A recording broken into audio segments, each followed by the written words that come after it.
പ്രാണന്റെ പാതിയായിരുന്നവളെ കൈവിട്ടിട്ടും തുടരുന്ന യാത്രയിൽ വേദന തോന്നാൻ അതിലും വലുതല്ല ശേഖര കല്ലിലും മണ്ണിലും മരത്തിലും പണിത വീട്. പിന്നിട്ട വഴികളിലെങ്ങോ കാലിൽ തറച്ച നീ എന്ന മുള്ളിനെ ഞാൻ എന്നേ മറന്നിരിക്കുന്നു. മുനയൊടിഞ്ഞ ആ പഴയ മുള്ളിന് ഈ വഴിയിൽ എന്നെ കുത്തി നോവിക്കാനാവില്ല. എനിക്ക് നോവില്ല ശേഖര. എന്റെ മേൽ നീ നേടി എന്ന് കരുതുന്നതൊന്നും ജയമല്ലടോ.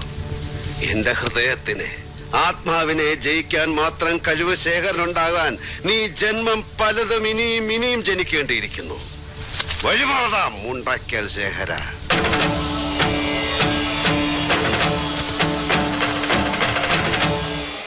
എവിടേക്ക്, എന്തിന്?